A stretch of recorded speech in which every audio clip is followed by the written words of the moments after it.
எப்படி இருந்தேன் தெரியுமா பிரதர்? ஆனா இப்ப என்கிட்ட இழக்கிறதற்கு ஒண்ணுமே இல்லை.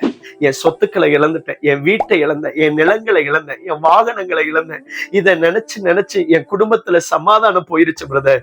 என் சரீரத்துல சுகத்தை இழந்துட்டேன் பிரதர் அப்படின்னு கவலையோட இருக்கிறீங்களா? பைபிள்ல யோபுங்கிற ஒரு மனிதனுடைய வாழ்க்கையில இப்படித்தாங்க எல்லாமே இழந்தான். ஆனா வசனம் சொல்லுது, அவன் முன்னிலைமையை பார்க்கிலும் அவன் பின்னிலைமையை கர்த்தர் ஆசீர்வதிச்சாராம். என்னது? அவன் முன்னிலைமையை காட்டிலும் அவன் பின்னிலைமையை கர்த்தர் ஆசீர்வதிச்சாரா? ஆமாங்க. ஆனா ஒன்னே ஒண்ணு அவர் சொல்றாரு, அவர் என்னை கொன்று போட்டாலும் அவன் மேல் நம்பிக்கையா இருப்பேன்னு சொன்னாருங்க.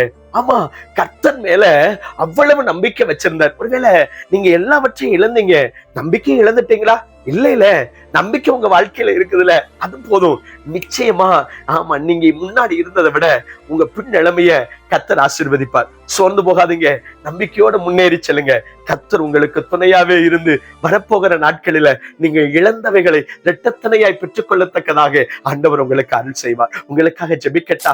கிருபையுள்ள பிதாவே, இரக்கமுள்ள ஆண்டவரே, நிறைய ஆசீர்வாதங்களை இழந்து இனிமே இழப்பதற்கு எதுவுமே இல்லை என்று கலங்குகிற உடைய பிள்ளைகளை கர்த்தர் பார்க்கிறீங்களே. வருகிற நாட்களில ஆண்டவரை எதெல்லாம் இழந்தாங்களோ அவங்களுடைய முன்னிலைமையை விட பின்னிலைமையை ஆசீர்வதித்து அதை மீட்டுக் கொள்ளும்படி கர்த்தர் அனுக்கிரகம் செய்யும்படியா நாங்கள் ஜெபிக்கிறோம். நீங்க ஆசீர்வதித்து வழிநடத்துங்கப்பா. உங்க கிருபை அவர்களோடு கூட இருக்கட்டும். ஆசீர்வதியும் இயேசுவின் நாமத்தில் ஜெபிக்கிறோம் எங்கள் ஜீவனுள்ள நல்ல பிதாவே, ஆமென். அதனால நீங்க சோர்ந்து போகாதீங்க, நம்பிக்கையோட இருங்க. உங்க முன்னிலைமையை பார்க்கலாம், பின்னிலைமை ஆசீர்வதிக்கப்படும். God bless you.